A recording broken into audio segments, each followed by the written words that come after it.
Hello, good morning, and welcome to the Camnet Breakfast Show. I'm your usual host, Patrick Soko, and today as usual, we have lined up a good program for you, our dear viewers. Be sure to stay tuned to Camnet TV so that you do not miss anything. And just now, we are going to go straight into Morning Boost.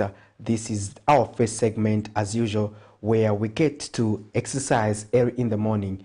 You don't have to wait for us in the morning to just do that workout. You can do it at your own time, but let's hear what Isaac Machisa has prepared for us today. Keep it on Camnet.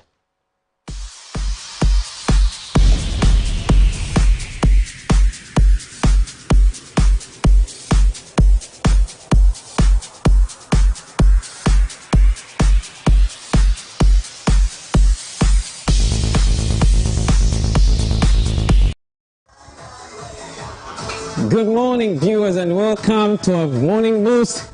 I am Isaac Machisa, and I'm back. And let's do something quick now. I need that. Let's go. One each.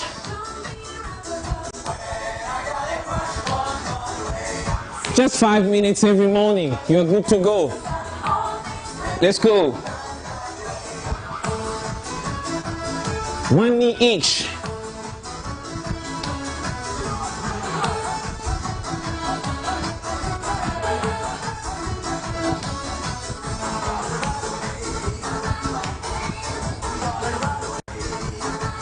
Two knees now. 1, 2. 1, 2. 2 knees each.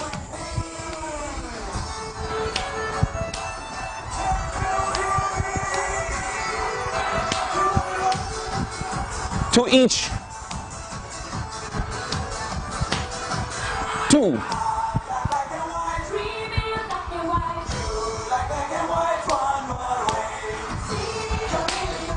And back here, match. Let's match. Let's go.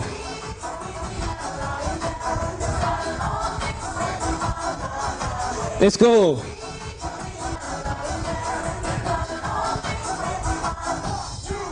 Go. Let's go. And we're going to do a little bit of abs today. A bit of abs. Let's go. Steady, stretch. All right. Let's do a bit of abs now. Okay.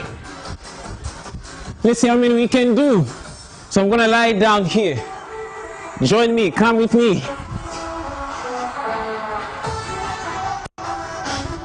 Ready? No more crunch. Imagine you have a coin here. So you need to lift your head. Go.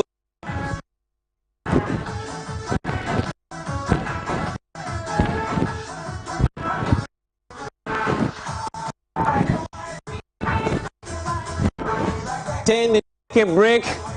10 seconds, 20, no, not 20, 10 or 5 or 15 maximum. Let's go another 10.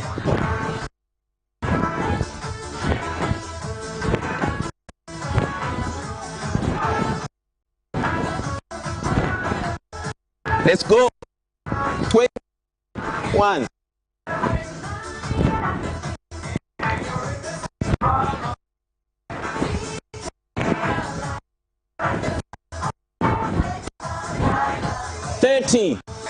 Okay, so let's do abs now. 1, 2, 3, 4.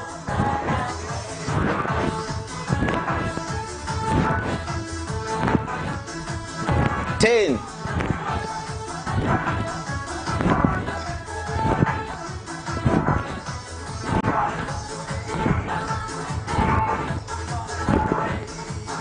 20.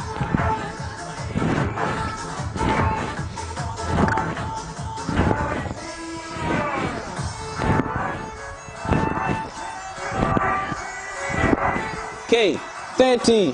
So remember, I need to be taking some breaks in between, but I did a straight 30. After 10 abs, take a 10 seconds break or 15. Let me give you my last 10. Let's go. 10, 9,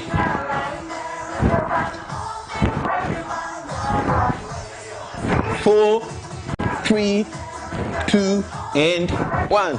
Okay. So try that, and it's gonna work good for you. Let's go. So that was for the abs. You do that, then I'm gonna introduce another workout, then we'll be signing out soon. Okay, so relax your muscles, and there we go again now. Let's work on the bats now. So I'll do 10 each. 1, 2, 3, 4, 5, 6, 7, 8, 9, 10. The other side. 1, 2, 3, 4, 5, 6, 7, 8, 9, 10. Next workout, straight. Then you go 1, 2, 3, 4, 5, 6, 7, 8, 9, 10. Last 10. Go.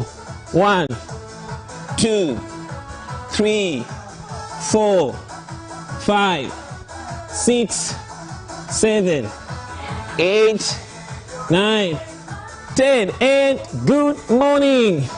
Have a great day. This has been Isaac Matsa, and I'm gonna see you next week at the same time. Remember always to have a morning boost before you go out for the day. Thanks. Where there you have it, Isaac Machisa there with a morning boost, a workout that does not take much out of you, but it helps you keep fit and keep warm, especially this time of the year when it is cold. As you already know, the weather department has indicated that Zambia is in that phase where we have to embrace the blankets as well as the jerseys, and you know this kind of weather, you just have to keep warm to avoid any certain diseases that come with it. For instance, you may be suffering from ammonia. You also may be facing a lot of flus because of this cold weather.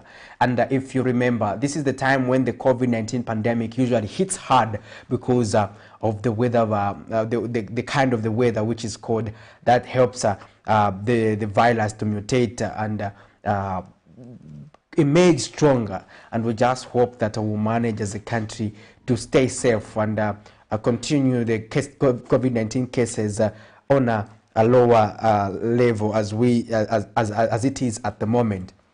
But the best way to also remain safe is ensuring that you get vaccinated, because vaccines have been proven or scientifically proven to be a safe avenue in terms of us ensuring that we boost our immune systems to insulate against the COVID-19, because if you do not do that, the chances are usually high of you getting infected with the virus. And sometimes when it worsens, it brings with it a variation of complications. Just so you have to just make sure that you do the right thing by keeping home, and ensure that you also remember to observe the 5 golden rules on COVID-19. I remember COVID is still with us, and we just have to play a part, all of us, to ensure that we mitigate this deadly pandemic. And just now we're going to go to another segment with the Medical Women Association of Zambia, where they're going to be telling us about awareness of cystic fibrosis. This is a subject we've been talking about throughout the week, and this time around Dr. Mlenga is explaining to us awareness on the aspects to do with awareness of cystic fibrosis. Let's get to listen to that. We'll be back on the other side.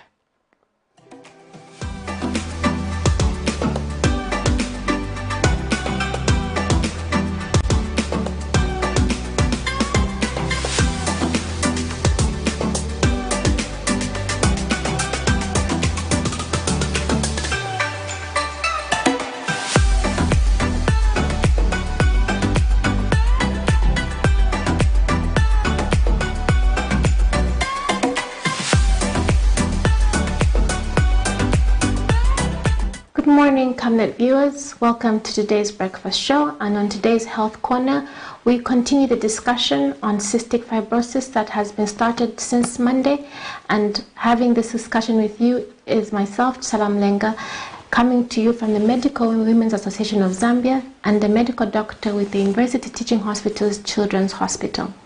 All throughout the week, we've been discussing cystic fibrosis, a genetic chronic condition that is multisystemic, affecting different organs of the body, and that needs different disciplines or multidisciplinary approach to the management of this condition. We discussed on Monday that this is a condition which was exclusive or known to be exclusive to the people of Caucasian descent or European ancestry. But in recent medical research in the last decade or two, we have known that Africans are being diagnosed with cystic fibrosis. And today's focus will be on raising awareness within Zambia on the fact that cystic fibrosis can be diagnosed in our indigenous Zambian children of African descent. Because we know that South Africa, Malawi, Kenya, Uganda are diagnosing this condition in their indigenous population. We know that ethnically we're very similar, and therefore we do expect such conditions or such mutations within our population.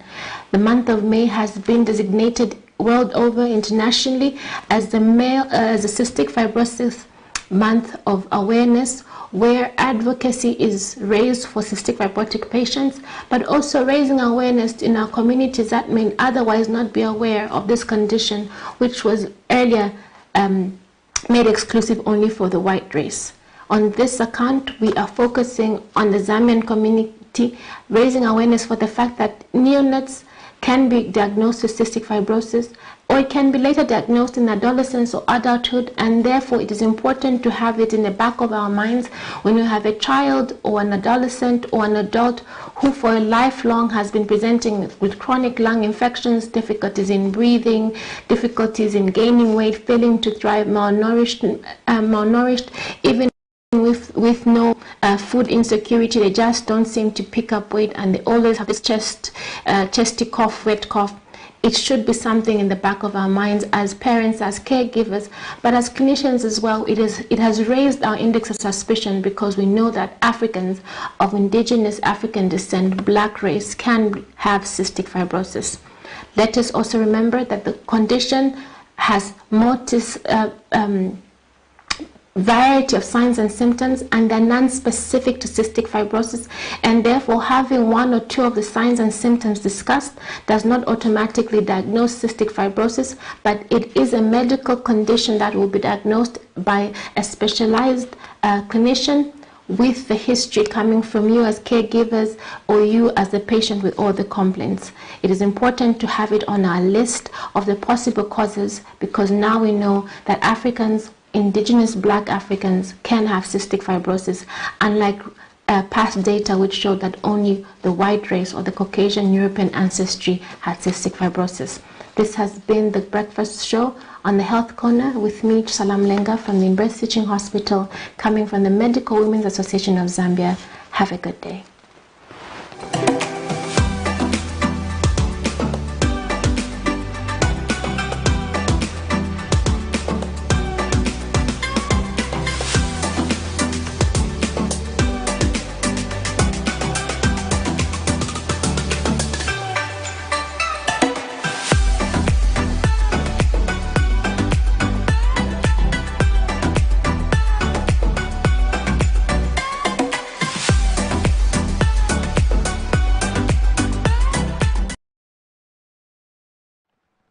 Thank you for staying with us. Well, we were just looking at cystic fibrosis with Dr. Mulenga there. I hope you managed to get one or two things. This is quite an interesting subject. I hope you've managed to grasp something for your knowledge. And as they say, prevention is cure. And this program, what it does, it helps us to know how to stay safe, how to manage some certain diseases, what sort of response you need to undertake when you are faced with some of these diseases. So you have to just make sure that you continue to listen to the Camnet breakfast, as well as watching various issues that come on this breakfast, because it is informative, educative, And also it is also entertaining. Just make sure that every morning you keep it on Camnet TV, and we get the conversations going. And now talking about that aspect, cystic fibrosis is quite was quite not so friendly in Africa, but now we hate that now it equally affects black people, and this is quite a complicated disease, and I hope you manage to get one or two things there, and so that you can use the information when necessary. Just now we're going to look at the money market so that we can understand how the kwacha is performing against other major convertible currencies. Well, the one US dollar, the kwacha is buying at 17 kwacha against one US dollar and selling. It's really, my goodness, I think money was meant for me. United States dollars is buying at 17 kwacha 12 ngwe and selling at 17 kwacha 45 ngwe. The Great British Pound is at 21 kwacha 50 and selling at 21 kwacha 93 ngwe. The euro is at 18 kwacha 89 ngwe and selling at 19 kwacha 26 ngwe, while the South African rand is buying at 1 kwacha 10 ngwe and selling at 1 kwacha 13 ngwe. Those are your money markets. Clearly, I am meant to talk about these markets. You can just imagine. So people are just wondering, because a voice just chipped in without an introduction and everything, and it's the same voice that was interrupting me. I'm trying to concentrate on the screen. She's busy touching herself, trying to get ready and be ready for the screen. I hope this comes to an end. Definitely, Patrick. I need those figures, and I was you said if you are mentioning the monies, the money follows you, and yes. It's like you just want the money to yourself. Following me. And you did your best to actually cause that distraction. But Thank anyways, you. very, very good morning to you, our viewers. This is the breakfast show. Obviously, we've had two segments this far. Third.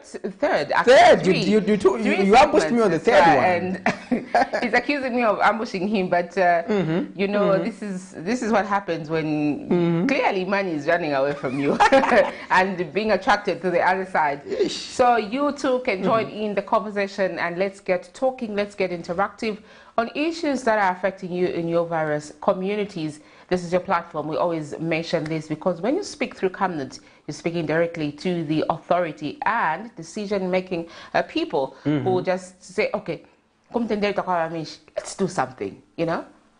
You will have spoken through Camnet TV and they will have heard. Exactly. Just now, Sharon, we're going to zoom in some of the stories that we had in the main news.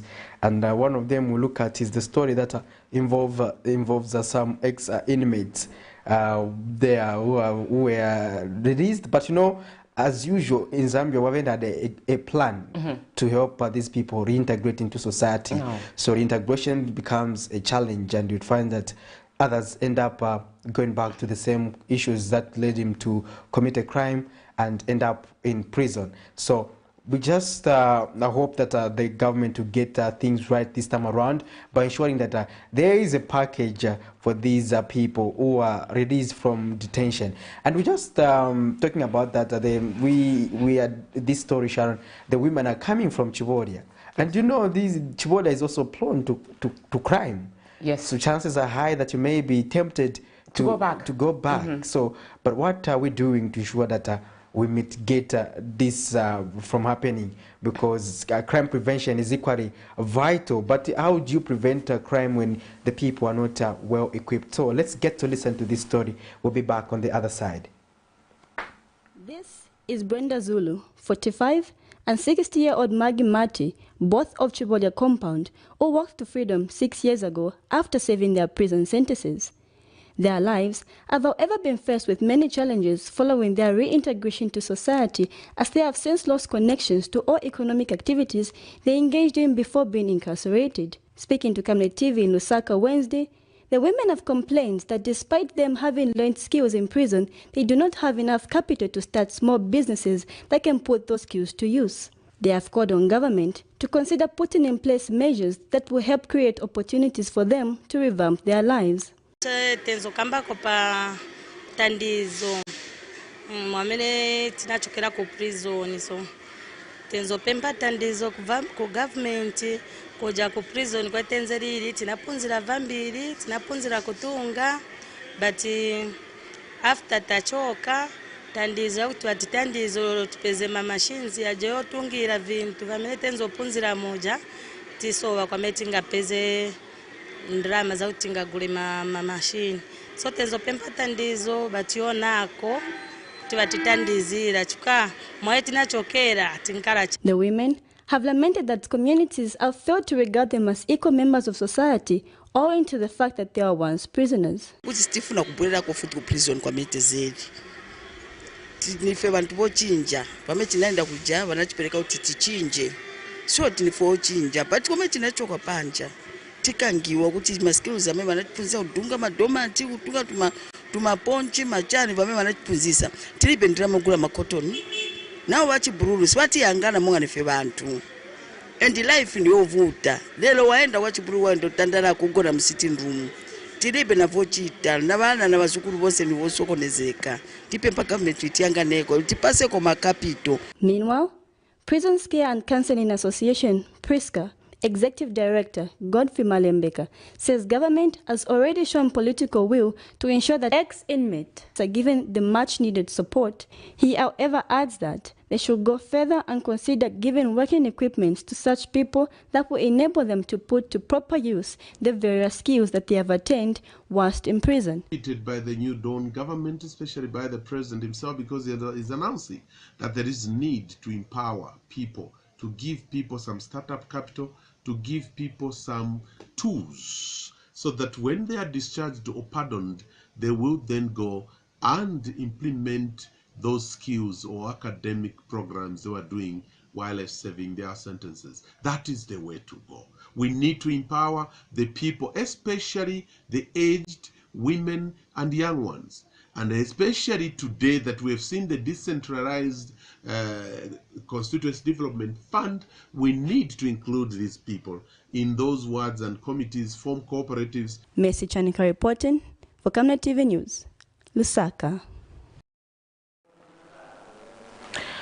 Indeed, this is the breakfast show, and that is the story that we ran yesterday, talking about the inmates, for ex-inmates actually. I would rather call them former inmates. You know, there's something attached to ex, you know, ex-boyfriend.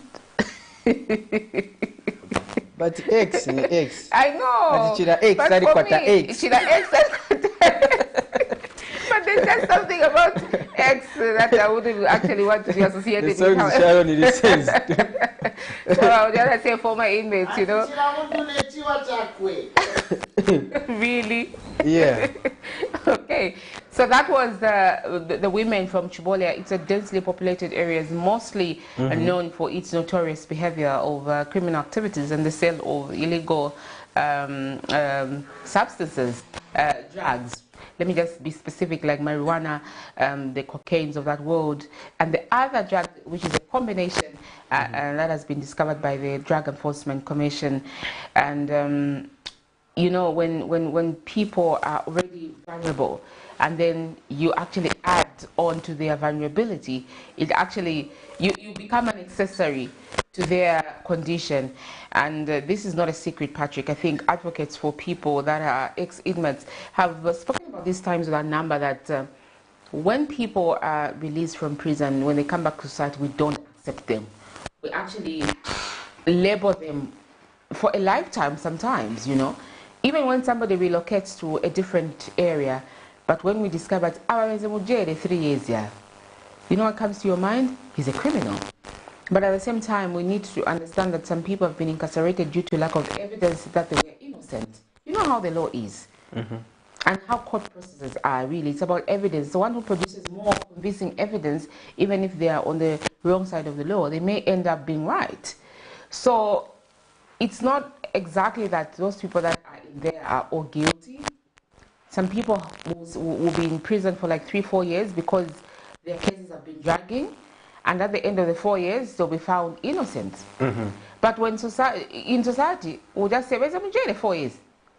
But you know that we are going to court the whole lot of 4 years, trying to figure out, trying to defend themselves, whether they were innocent or not. But we don't look at all those things. So really, they were calling on government to come up with measures that will actually help them once they are out, because you know that they attend certain skills, they become some become bricklayers, some become carpenters, some become very good agriculturists because they grow things there. They have that skill, but they can't use it when they are here out in the world because society has labeled them. Yeah, like you were putting it, Sharon, and the women were also saying that they came out with various skills, such as tailoring. They're able to do those things for a living, and but they are saying that they came out without capital, and that is their major obstacle. So if at all authorities can do their best to ensure that they make it possible for them to be empowered and be able to just get on with their lives, that would go a long way in terms of ensuring sustainability. And we saw Prisons Care and Counseling Association Executive Director, Mr. Godfrey Malembeka, who is the man who's so passionate about prisons affairs. He was talking about the aspect of CDF being utilized to help the integration of ex-inmates, because it feels they have a skill already. So probably if you just help them apply for those funds, they can be able to sustain their livelihoods. The problem that comes usually, like you say, it is also the stigma that comes with someone coming out of prison. Yes. The stigma there that is attached to them. It's beyond. It continues to haunt them, but people forget that you cannot incarcerate people twice. No. So you incarcerate them in a detention facility. You also want to incarcerate them in society. The court of public opinion. The one that is headed by Chirifya Tayari. But because that is injustice, Sharon. Because the reason why people go to prison, most of under the new laws or where Zambia is driving to, is to ensure that people are reformed. Exactly. It's not meant to kill people or injure people or infringe on their rights or their rights. The right that is just restricted is the right of movement. So we see these people when they are confined there are other rights that they continue to enjoy. Even the right to empowerment, they have to be educated, and that has been more key, especially in prisons. They've been able to get the education, most of them. So they come out with more knowledge than they had gone there. So they just need a booster so that they can sustain themselves. But we see this, various governments have been pardoning people, and we don't trace these people where they end up. Others end up going back, and prisons associations have informed us of that, to say people were pardoned by the president, others are already inside. So this is because there's they have limitations. Imagine you go, when you're incarcerated, Sharon, it's like you lose out your livelihood, because others, you know what, they have, you were married, you go back home, you find your wife is married to someone. Married. Your husband is already married. Your husband is already married. Start with men, because you men are a little impatient. So yeah, I'm in prison, I come back and find my husband is married. Yes, they are married. That is a good example. Then now you, Sharon, the only person you had in Lusaka was your husband and your home, and this home you can no longer be accommodated. Yes. What next? You start moving about. The next is you find yourself at a bar somewhere. The next, you start providing unnecessary services. And when you reach that extent, a client, for instance, fails to pay you, the next thing you do is hit them with a bottle, and the next thing you find yourself back in prison. So these things can be avoided, because if we do the right things as a country, because we need to be tracing these people. Because at the end of the day, the process, Sharon, we should always emphasize on, it's a reformatory process that goes on while people are incarcerated. So, but when they are out, people, whenever you mention, said, when they're in prison, no. An ex-inmate to be my maid. Prison, no. Well, prison, actually. And you know, this is how we've seen words of calling them is changing to something that is more friendly. Because, you know, the prisoner tag, you're out of prison, but then people are still calling you ex-prisoner, prisoner, what. It just creates that wrong situation around you, and it's like it's like a bad luck charm, for lack of a better term, Yes. you know. People can't trust you, people can't, it takes a lot, actually. I think even members of the public need to be made aware that when people are there in prison, it's a reformation center. It's no longer something that has to be like punishment, really, like the way we thought of it. And people really reform. And for them to actually serve their sentence, honestly, I think there's some degree of reformation. Yes, others don't. They go there and start forming their own camps and become their own bosses. But others really reform because it's a time of isolation, you're behind bars, behind the walls. You're thinking to yourself what you're going to do next to better your life. So really, the majority of the people there reform, but it is what it is. Society needs to be made aware of that. Needs to welcome people back to society. But anyways, you are watching the Camnet Breakfast. My name is Sharon Kalimbola and Patrick Soko on the other chair. You too can have your contribution on this show. Today, we are giving you this time to actually call and comment on issues that are affecting you. We want to speak to you directly, and therefore, we have no one on set but ourselves and you out there. Take this seat and give us those contributions.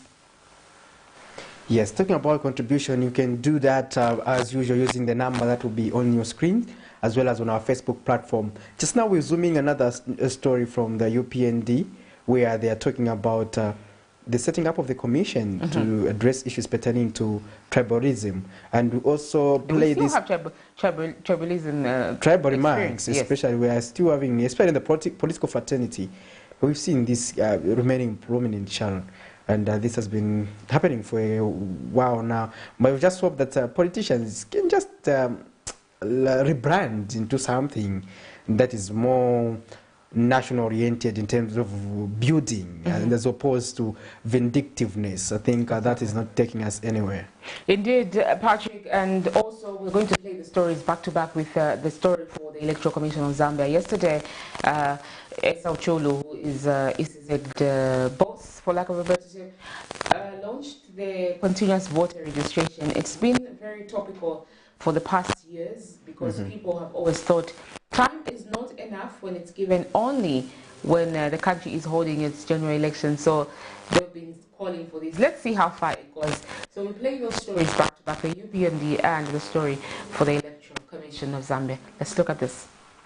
Zambia's political scene for the past 9 months after the victory of the United Party for National Development UPND administration has been filled with political battles, which however have often taken the route of tribalism and hate speech. This has also come with a number of arrests after the aggrieved parties reported the alleged perpetrators to the Zambia police. While the current regime has made it clear that they will uphold the rule of law and allow for the freedom of speech in the interest of democracy, the UPND administration has been charging that some have taken this freedom for granted and have used it to propel tribalism and hate speech.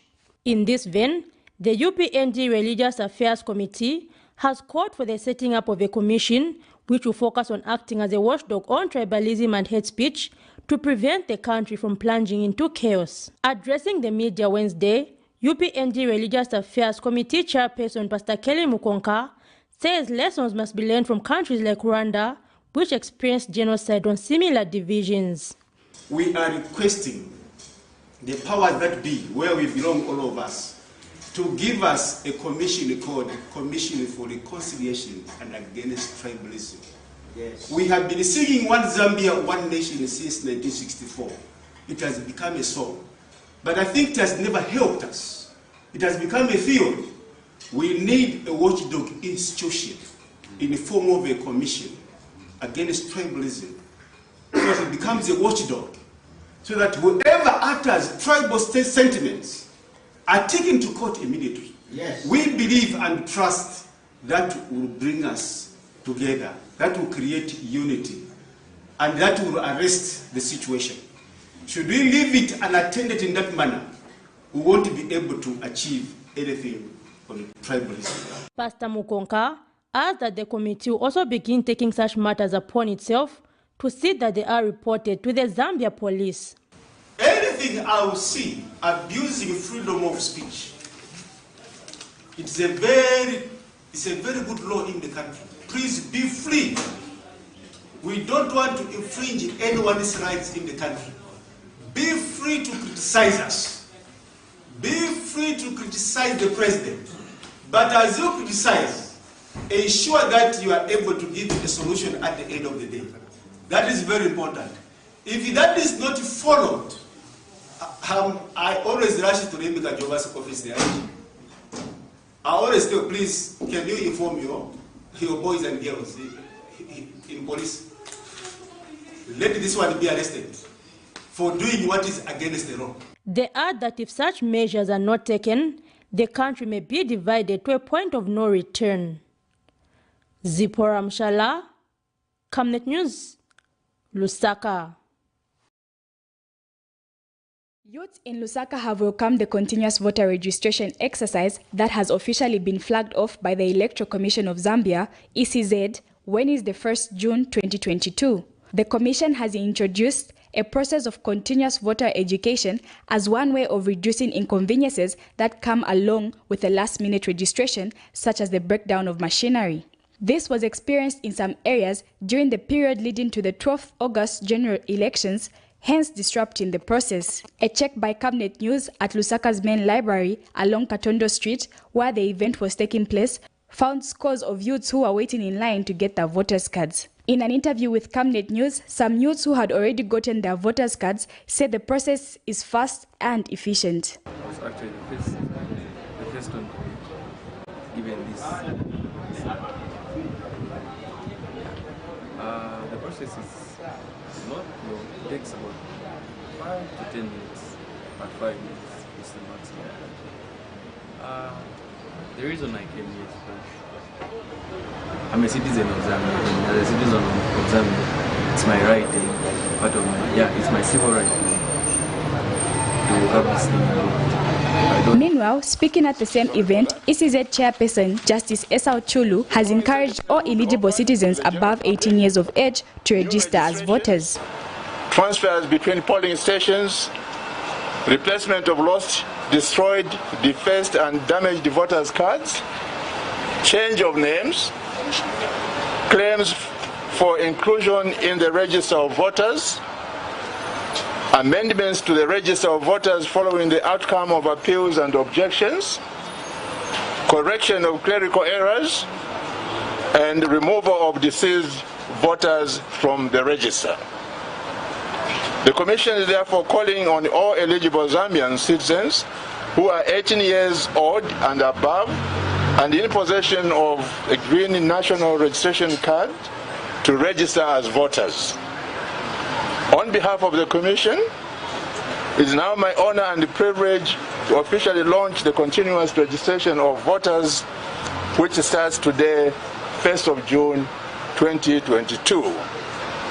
I thank you for your listening and attention.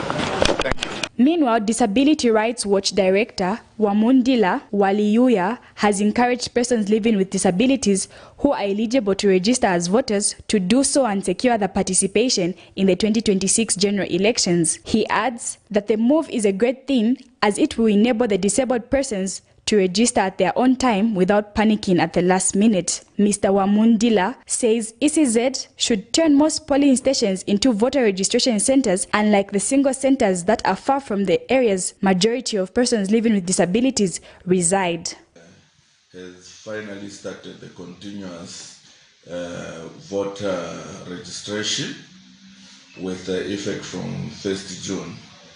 This to us as an organization which represents persons with disabilities is a great thing because it will enable persons with disabilities register at their own time without panicking because of deadlines.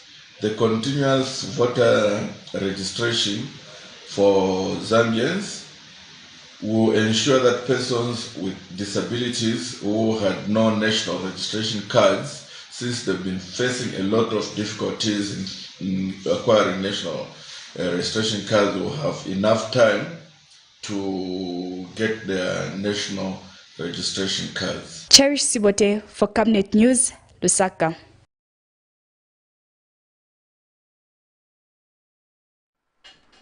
Well, there you have it. Quite an interesting story there. And we've been talking about this issue, Sharon, pertaining to continuous voter registrations. Earlier this year, the Electoral Commission of Zambia had announced the date when they were supposed to commence this process. But they later postponed to this day, to yesterday rather.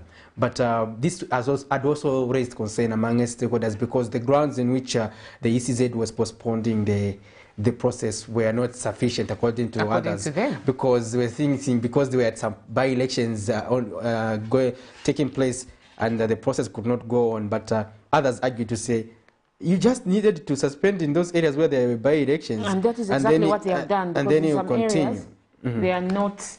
They haven't started the process because they're holding by-elections. But then there's always a good reason behind certain decisions. It's just that when issues to do with politics are being talked about, there's always the other person who thinks they're trying to play us. They're trying to dupe us of our own voters. They're trying to buy time so that voters can be swayed.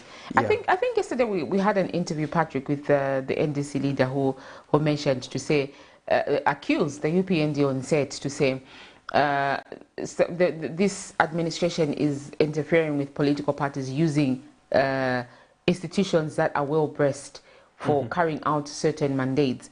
And obviously one of them could be ECZ. She didn't mention, but it could be because it is responsible for holding elections in this country. And if at all there's anything related to elections, it has to be involved. So that is just one of the accusations. That yes, but if you see the ECZ previously, I think you need to thank the European government.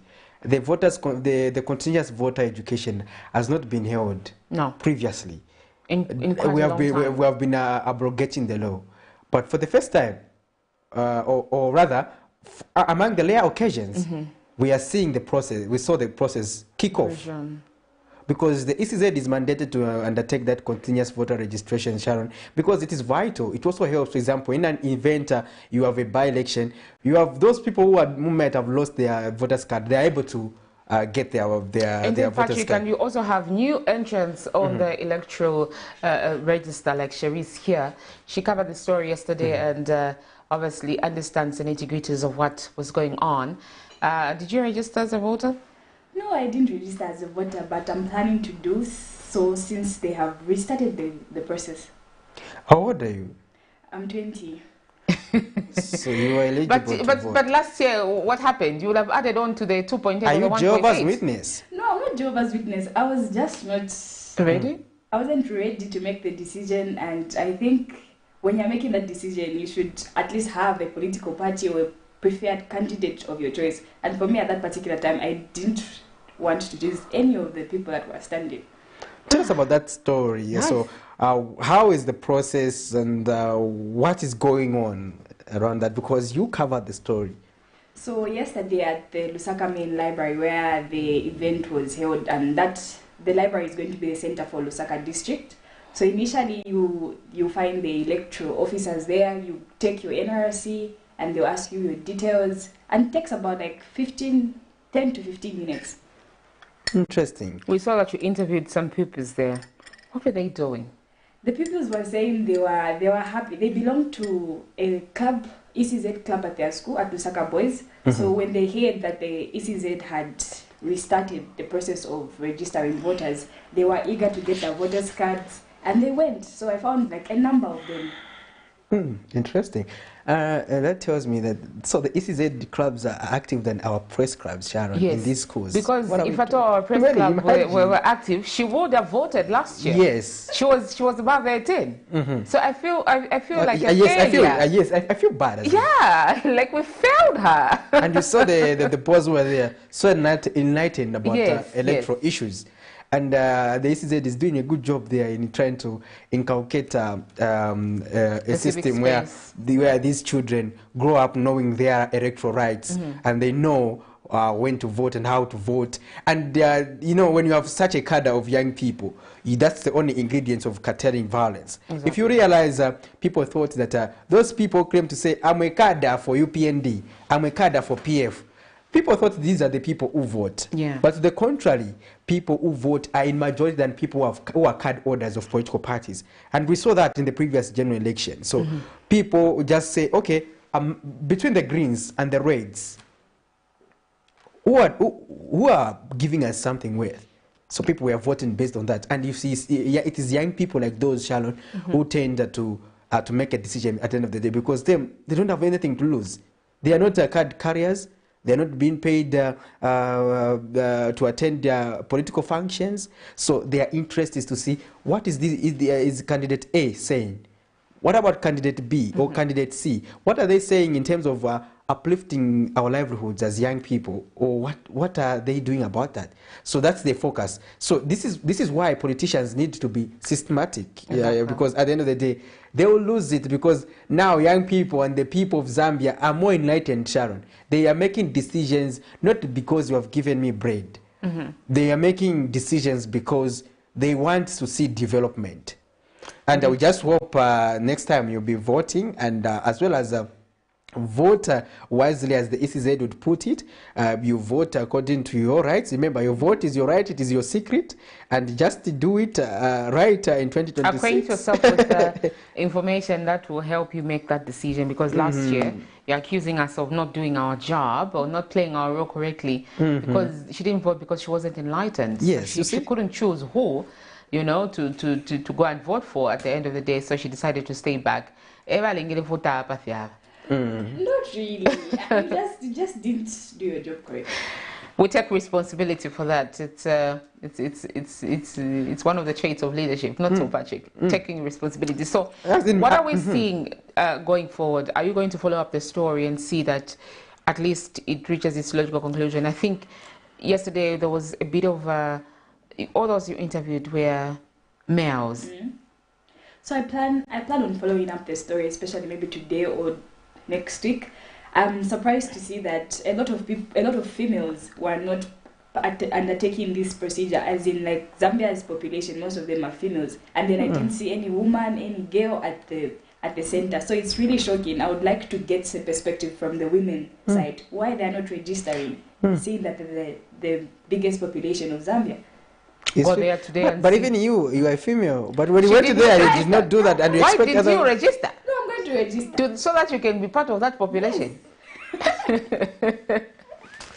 But anyways, quite an interesting arrangement, so Sharon, and we also have quite other stories to zoom in, Sharon. And the other story to zoom in is the one for a mobile money booth, and the one on illegality pertaining to the UPND. So we'll play those stories while we zoom out our unusual guest, Chalish. She actually has a name that I failed to pronounce, so I actually prefer to call her Sivote, because I don't know whether she's Cherise, she's Cherry, she's literally, it just confuses me. So I'll go for what I'm comfortable with. Okay, Sivote. Well, there you Perfect. have it.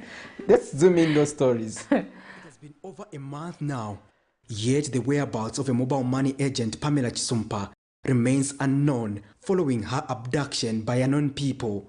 And another mobile money agent of Lusaka, Paxina Chanda, has been missing for over 2 weeks. The matter was first reported at Matelo Police Station on the 16th, while at Central Police, the report was filed on the 19th of May, 2022. Information obtained by Camnet TV News suggests that Paxina Chanda, who has been living in Lusaka's Matelo constituency in Lilanda compound with her cousin, was last seen on the 14th of May 2022 after telling her colleagues that she had gone for dinner on the eve of her birthday, and she communicated the same information to her cousin. Nani sister wandi twalaikana naye na bwino fye alebomba mukaboti muli banko so lambira kubomba alebomba pali last week pa 14 pa Saturday nali panse ofona ufile fe phone yalira ka message so ofona limbini bayateo ofona afumine panse munganda naingira munganda na checking afona sanga ni message kwa Paxina ndemera fati see I've gone out with James in case he can steal me. So ofona mwenelea message na mfwa mutima waima James nshamuishiba ofona ile fena shitaka talk time na mtu na phone ulikuisa ata imwabagire ndiko America na license walaise nshtanshi ati nalayisa ofuna akatingina phone semkutuma kuma 18 asanga phone iri off so liyaba off phone naikala natadi mbifika 2030 nishafika pano panganda limbi alafika mkuikala futi 20 ndesha phone yako iri off yonse ama namba ya agent yonse na ashim. The family is concerned about what might have happened to their relative. Kama phone still iri off pasanda up to ikala paka fe bwaila bwacha pamande fona kuma 7 fona tumine bakazeni bande nata tien tulembeshe fe police yofo bashiri bakazeni bande fo twele na ku police pama terror police twalembesha pamande twafuma pale afo twele na mtown mkabuto epishanya kwa bana ko yata walila afya ta kusoweto ofo wala ile so na toke okay fo twaikele kuna nalikala kwa tukuma kufuma 13 hours ofona ikele paka na abwera kunganda futi pamande apo mukuikala futi stiwa mafoni awo taletumako na ashima twaisho kutuma na ashima paka fena palilero patsini. And this is where Paxina Chanda used to operate from, right at the entrance of Lumumba bus station. Paxina used to work for her uncle, who informed this journalist that she told him that she had gone to a Mr. Steve, who is not their relative, and that she later communicated that she had a shortage of 1,300 kwacha and she wanted to raise the money to repay him. Meanwhile, her operating capital was 6,000 kwacha. But her uncle, only identified as Collins, is equally distressed with unfolding events, saying it is no longer about the money, but her whereabouts. So immediately the aunt called me again to say, Collins, what is happening there? I don't know about that issue. That's why I tried to call my numbers on some agency. All the numbers were off. On Tuesday, she called using a voice note saying, Margaret, I'm not, the reason why I'm not picking up your calls or you find my phone is off is, getting my uncle Punka, 900 plus 300, that's 1,2. Then she continued to say, right now, in the was Steve. The family has pleaded with the Zambia police to speed up investigations, saying, for now, they have been left to speculate on what could have happened to their relative with questions like, was the motive to get away with the cash? Was she abducted like Pamela? Did she elope? Whatever the case, police have another puzzle to solve. However, to get to the bottom of this matter, an inquiry was made to the Zambia Police Public Relations Unit, but by broadcast time, we were yet to get a response. Patrick Soko, Camnet News in Lusaka. The United Party for National Development UPND administration has promised to uphold the rule of law, a commitment that was demonstrated by the removal of political party cadres from bus stations and markets. All members of the party have since been warned to adhere to the law and avoid repeating illegalities that were alleged to have been carried out in the previous administration. It seems this message is yet to reach some individuals, as alleged UPND members have begun abrogating the law in communities. A case in point is that of Chilenja compound, where an alleged UPND member is building a shop structure in front of his house on a place meant for a road reserve. UPND Chilenja Ward 8 Councillor Mr. Ruben Mwenya, who alerted Camnet News, charges that he has been fighting a cold war with the said man, who claims he is a party member, giving him the right to conduct such activities. You see, the regime where we're coming from, even the way council also handled matters is not okay. Even me as a councillor, I wouldn't be happy in the manner which council deliberated on some programs. So we've seen a lot of illegal constructions previously, and we are trying to make sure that we put a stop to that. We want to regulate, we want to make people do the correct thing. And this is why each time we tell people, before you spend your money, you invest your money on construction, on building a home, or whatever you want to build, make sure that you follow procedure, do the correct thing. Extensions that have gone beyond their boundaries, all those are illegal structures that needs to be brought down. And these are some of the things that are making councillors look like they're corrupt, like they're allowing wrong things. You get my point? Huh? Yet it is not like that. So I also want to urge technocrats at Lusaka City Council, they have to up their game. You know, we need to change the way we're going to work or carry ourselves. The previous regime has passed, and this is a new Dawn government. And in a new Dawn government, you do the correct things. Meanwhile, in a phone interview, wife of the accused Mr. Mara Chainda says the structure will be taken down. I said I'm out of town and Happy is also out of town. Actually, I'm actually traveling right now. We've complied with everything. We are yet to change and bring it down. The area councillor has warned against illegalities regardless of one's political affiliation. Zipporah Mshala, Camnet News, Lusaka.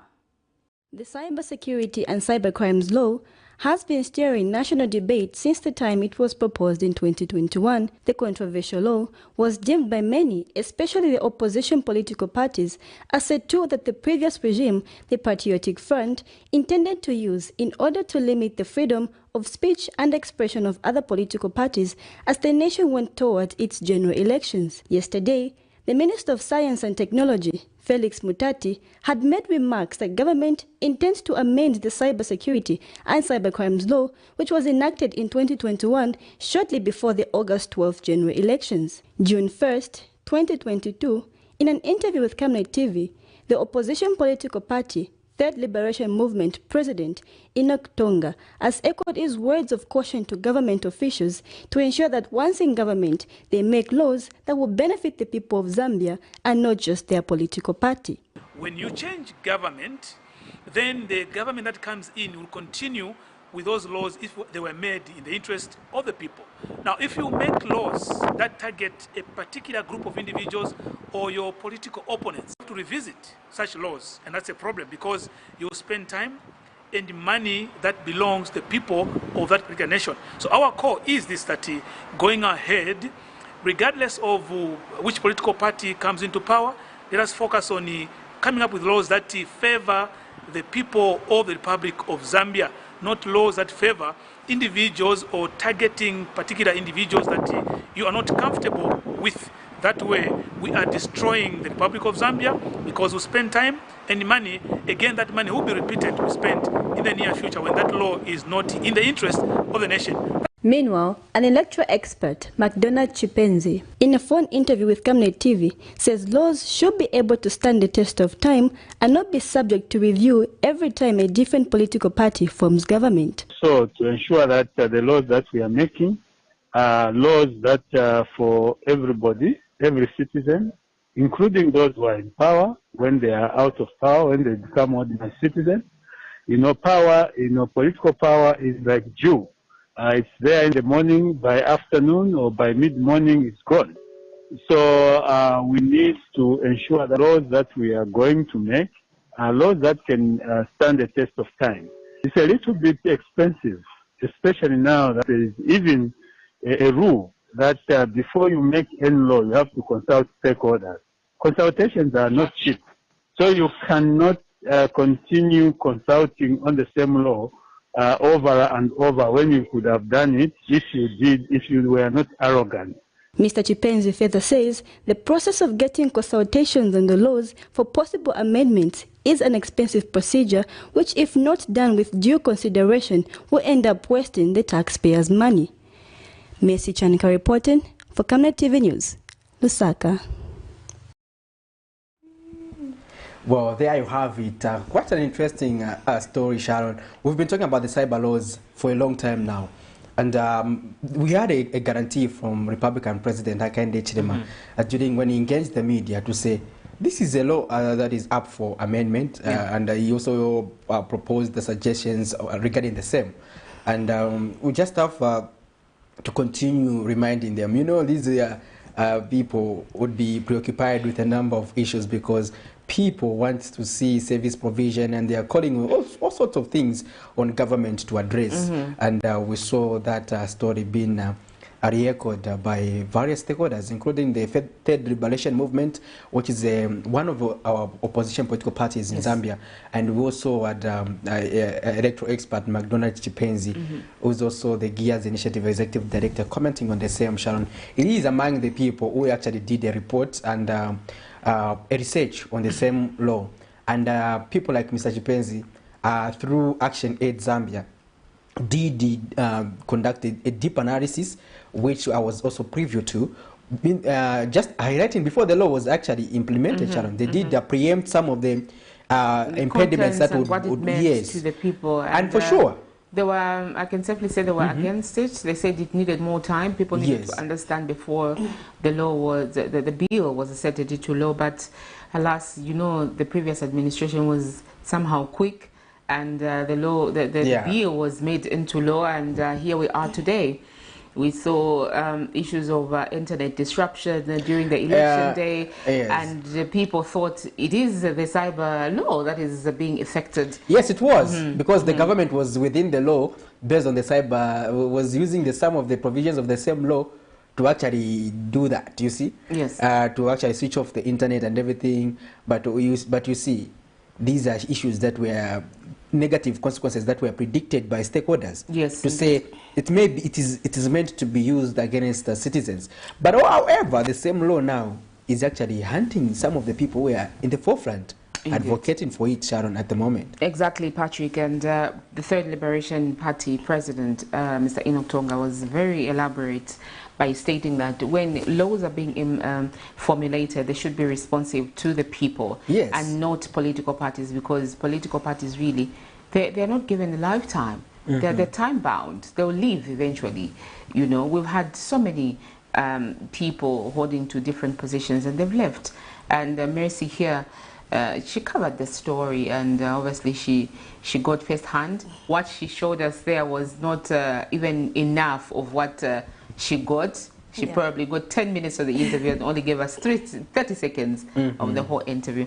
Tell us what went on to gather that story, getting two different stakeholders with two different expertise, two different understandings, and basically what was the whole essence of the story. Oh, okay, this law, if you look at it from the time it was proposed, that is 2021, it brought a lot of controversy in the public domain. A lot of people were against it, I would say, because it came at a time when Zambia was driving toward its elections, and then there were others, oh my God, people were referring to Uganda, the Uganda incident and whatnot. So a lot of people were skeptical of this law. And then the time they actually passed it to, it was a bill, by then the time it was assented to be a law, people were still discussing the same law, and then it was like so quick.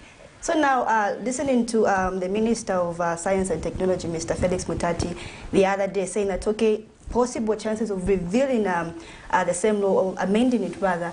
So I wanted to do a story to understand how best these stakeholders of, regarding the same law would take it. So I took the initiative to talk to Mr. Enoch Tonga, who happens to be the president for Third Liberation Movement, and of course engaging a governance, or rather electoral expert, McDonald Chipenzi. So starting from the Mr. Enoch Tonga, he highly highlighted to say, when people are in government, he didn't really specifically say the UPND government. Actually, I feel like he also meant to himself, the party and whatnot, if they do form government, they should be responsible to the Zambian people and not to just their government alone. Because if you are setting up laws, you should be thinking about the entire Zambia, to benefit the whole Zambia, not just your party. He highlighted to say, laws should outlive a particular political party. We should not be in a situation where we put in a law that will only stay in the lifetime of that political party. If another political party forms government, we have to change the laws and whatnot, of which I feel McDonald Chipenzi also stressed that part, because it was like, if we change the laws as per government, we're going to be wasting money, we're going to be wasting resources, we're going to be wasting time, because we should be progressing to more productive things as a country rather than just repeating the same laws and all that stuff. So it was very interesting. Could you go further to find out from members of the public and maybe Mr. Chipenzi himself, because like I mentioned, what you gave us there was just a snippet of what you collected. What other things came out of your interviews insofar as how bad or good this law is to the Zambian populace? Okay. From what Mr. Chipenzi said and what Mr. Enoch Tonga said, even till now, they are still against the same law. But then I believe, I read the cyber security and cyber crimes bill then, but then, though I did not finish the whole thing, it was quite long. Yes. Yes, there were certain sections which were okay, and then there were other parts which were not so okay.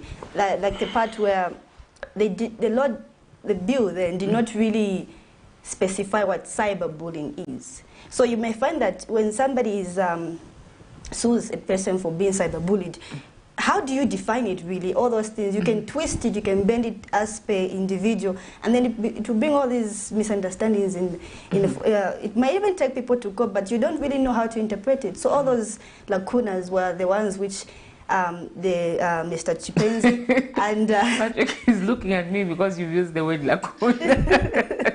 Because he only got to know about it, I think, during election time, that there were lacunas. But now there's not even election, but you are mentioning that word. Wow. You have wowed him. I didn't know the history, so I'm like, okay. Patrick. I think we are raising giants. Yes, indeed. Please pick it up. Yes, so yeah, what I could get from both of them is that the law can be better. The law can be better. It can be shaped into something that can really benefit the Zambian people. That's actually one of the things I actually got from the two people I interacted with on that story. Yeah. What would be your recommendations? You've read in parts of the bill, and obviously, according to you also, what's coming out is that you were not really impressed with some of the things, the contents in the law. What would be your recommendation going forward insofar as amending it is concerned? Well, before a bill is proposed, the person who is coming up with the same bill, first of all, let them think in the interest of the people. Like when you're bringing something into a governance, into a country, a nation, let it be for them. Let it be to uplift their lives, to perfect certain things which cannot be done minus certain laws being in place. So now, what I would love to see from this law is let it work best to save the people of Zambia, because we are moving into a more technologically based environment, and we need certain laws. The other day, my colleague Cherish did a story on how the social media space is being abused with illicit, obscene pictures and all those things. So we are seeing a situation where we are driving closer to a time where technology is highly used. So now if we are driving towards that area, or which I believe we still are in, but Zambia is still progressing in terms of technology and whatnot. Thank the President for the Ministry of Science and Technology. So now, if we are driving towards that time, we need certain laws that would be useful in that particular space. But then do not let those laws just be to attack certain people, because there were talks to say, okay, it was to attack the opposition political parties or whatnot. So let it best serve the people. And if you're going to amend the law, let it be amended not for the UPND government, but for the Zambian people. That's what I would like. Thank you, Honorable Member for Camnet. Well, thank you. You know, when she was talking about the responsible use of social media, it reminds me of a clergy who commented on that and said that these are end time. Yes. Let them be. These are end times. That's why we are seeing people sharing nudity and all sort of illicit pictures on social media. Well, it will be difficult for Zambia to stop the movement that will portray the end time, because we are a consumptive nation. So even the platforms that we are utilizing to corrupt the morals of our society are not Zambian. They are imported platforms. So if you see countries like China, that is the fear they had, and they managed to a certain degree, they managed to have their own stuff to avoid popularizing their society with foreign elements or foreign content. If you see what we see, for example, Sharon, on social media in Zambia, mostly they mostly use this Facebook. Facebook, for instance, we talk about the Western community and even the United States. So you'd find that anything that comes from the United States, it's easy for our children to adapt to, because they're seeing it on Facebook. So stopping such kind of a movement is not easy for a country like Zambia. But that's why there's that element she talked about when we are looking at the laws. They have to look at a greater impact, because I don't think the cyber laws did take into account deeper reflection in terms of what the digital space will come with, let's say 10 years from now. Because you need to project what are some of the consequences that will come with that. So you have to respond using the same cyber laws.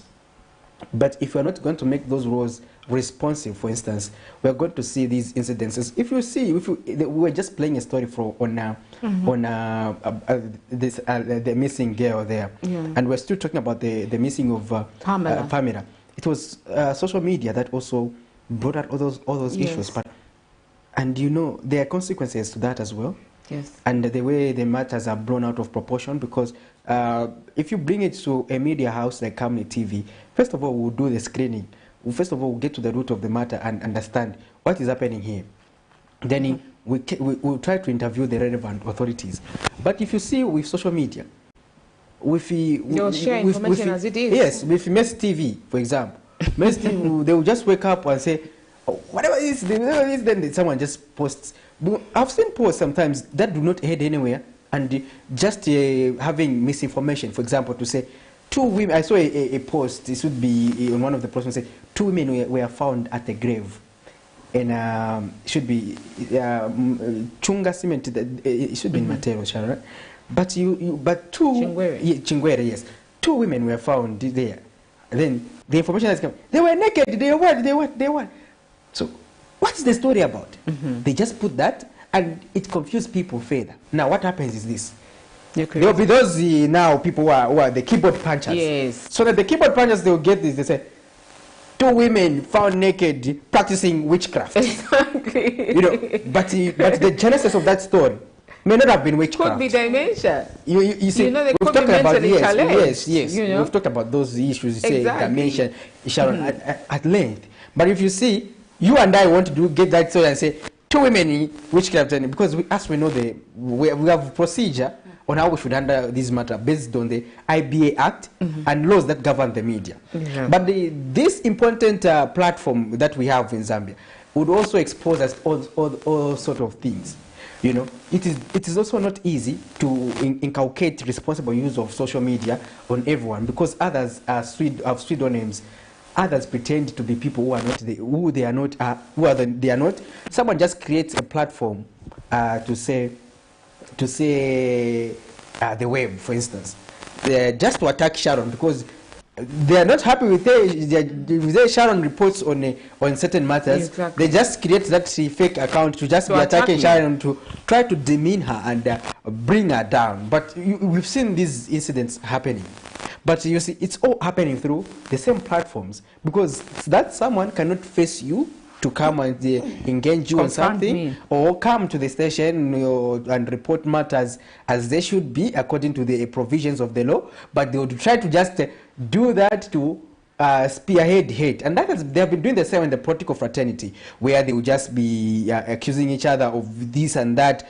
And most of these things, they don't usually end up in the mainstream media, because they know that there's procedure. But on these platforms, they will just use it to for propaganda, and also try to demean one another. Even if you talk about incidents of gay rights and whatever, for us to hear such stories, we take a due consideration and write the stories based on the existing rights that we are aware of, existing procedure in terms of doing every story. But those other people will not understand the boundaries and the limitations, and as a result of that, Sharon, most of the people have also ended up in problem because of similar issues. There was we're covering a story in court where one person was actually insulting the president using social media. When they came out, they came to the court. They said, "I did not know that what I was saying would land me in this trouble. I was just saying this," and so. Yes, so at court you cannot use ignorance as a defense. No. So you just have to also make sure you are abreast with rules that govern the same platforms you are using to demean others. Indeed, Patrick, you are watching the Camnet Breakfast, and we are talking about a story that was run yesterday regarding cyber laws that we have in this country, and Mercy here covered that story. Our chairman actually was correcting the pronunciation of her last name, Chanika. So yes, she is Mercy Chanika. At Balishtana explained, I mean, for meaning so I actually didn't even know what it meant until I was told. Until you were told, Yeah. so you should. But did you counter check with your dad? Not yet. I will have to. What I do know is that it's actually a royal name. Oh yeah? Yeah, it is. Oh. No, Okay. okay, inferiority. Let's take a short break. When we return, we continue the conversation. Good morning.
Apples and bananas. Working, waiting, this what you've been praying for.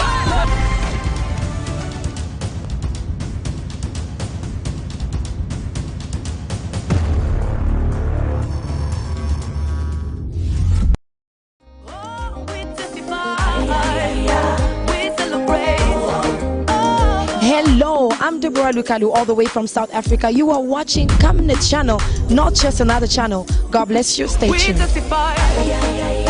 We celebrate. For all you've done, Lord, we give you all the praise. Oh, we testify. We celebrate. Oh, for all you've done, Lord, we give you all the praise.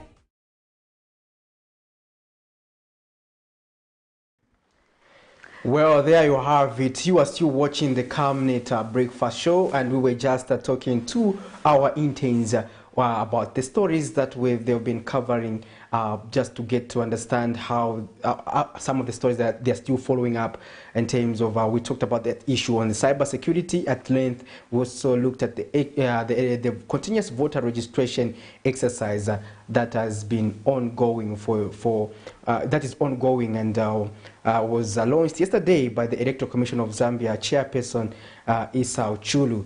And just make sure you take this time to go and replace your voter's card in case you lost it. There may be a by-election, who knows? And you also have to just make sure you have it safe and in readiness for 2026, because come that time, you may not need to actually go and queue up like others, because you would have already gotten your voter's card and it is intact. So to avoid incidents that happened previously, where we saw people queuing up late, early in the morning, to just make sure that they are the first ones to get a voter's card, can be avoided if you do a proactive approach by getting your voter's card using this window under the continuous voter registration exercise that is ongoing. In Lusaka, it is being held at the Lusaka Main Library, just along Katondo Street, Sharon. Yes, in the Lusaka Central Business District. You can find your way there and get your voter's card,